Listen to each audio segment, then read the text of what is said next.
Let me say it plain. Growth doesn't always look like glow ups. Sometimes it looks like you crying in the car and then walking into work like nothing even happened. Sometimes it looks like you doing good for 3 weeks, then randomly snapping, spiraling, reacting, and disappearing. And the worst part, you start thinking you failed.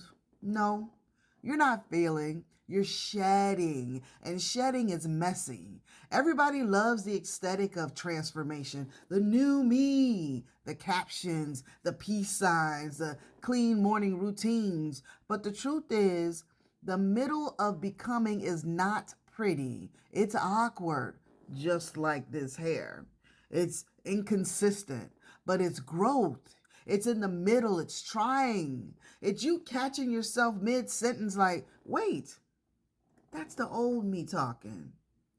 It's you forgetting you're healing and reacting from a version of you that used to survive like that. Growth is beautiful, but it's not always cute. Here's what nobody tells you. When you're changing, you don't instantly delete the old version.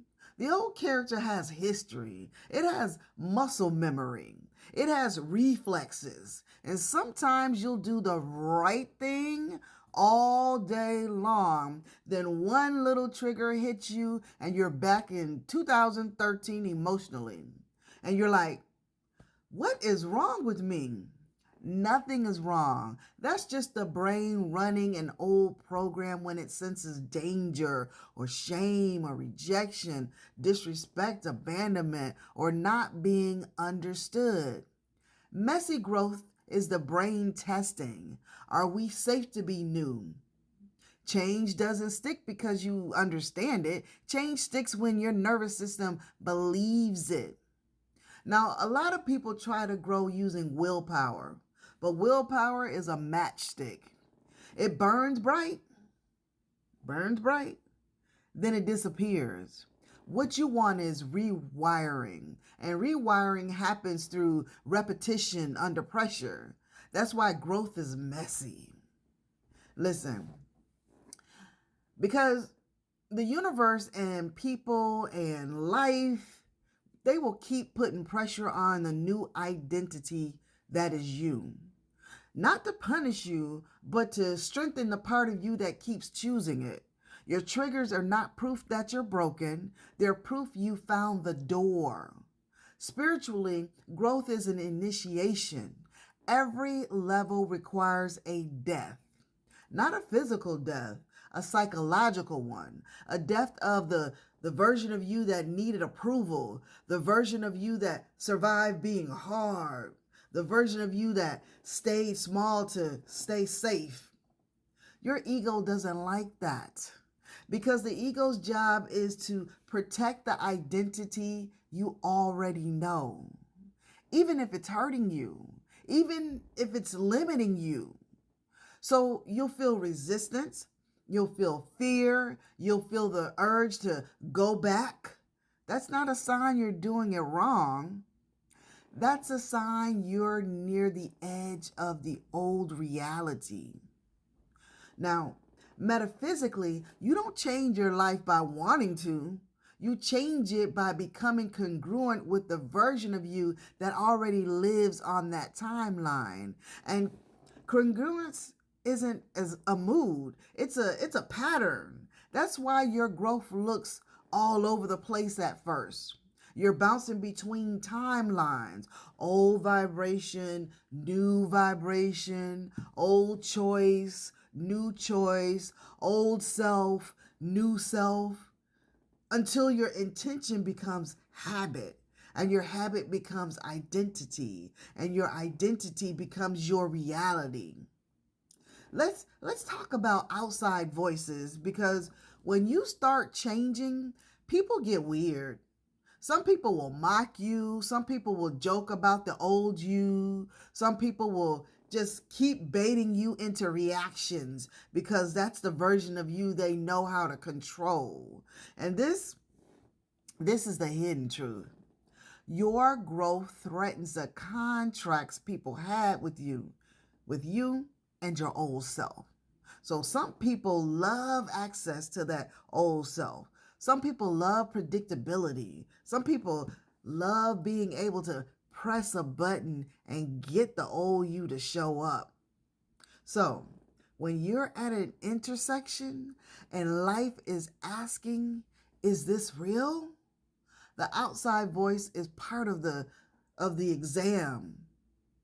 In occult terms, transformation is alchemy, and alchemy isn't clean. You're transmuting lead into gold, meaning you're taking raw reactions, trauma loops, ego defenses, and turning them into wisdom, restraint, and mastery.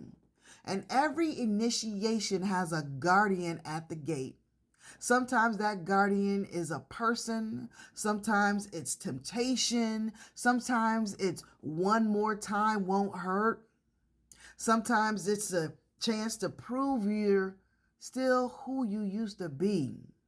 Now, if you can hold your frequency through the test, the new reality opens. Here's how to make the change stick even when it's hard, because it gets hard. But build if-then scripts so you don't freestyle your future. If this happens, then I'll say or do this. Actions and reactions have patterns, and when you're triggered, you don't rise to your intentions, you fall to your programming. So pre-program yourself. If I feel disrespected, then I pause and I ask one clarifying question. If I want to explode and look and feel stupid afterwards, then I breathe for 4 times and walk away for 90 seconds. If someone baits me, then I do not explain myself. I exit. Don't rely on I'll just be better. That's vague. Make it mechanical. Track your relapses like data, not like shame. Now, when you mess up, don't say I'm back at 0. Ask, what was the trigger? What did I need in that moment? And what boundary was missing? What pattern is trying to survive? Shame makes you hide. Data makes you evolve. Protect your new identity with smaller, consistent wins. Don't get me wrong, big change is sexy, but small consistency is sovereign. One new choice a day is how you rewrite a whole personality. You don't need perfection, you need proof, and proof is built through repetition.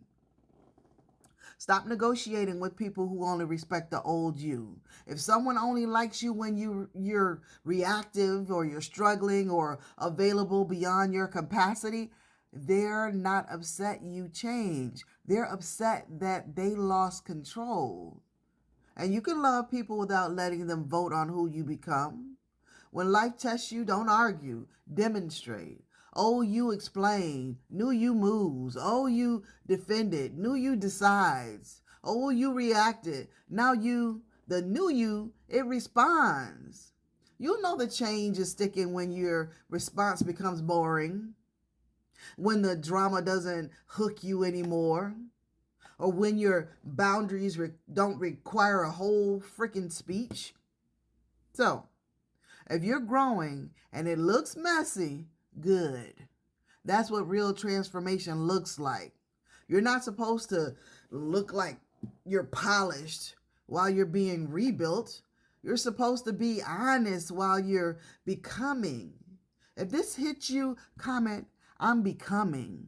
And tell me, what old version are you refusing to resurrect?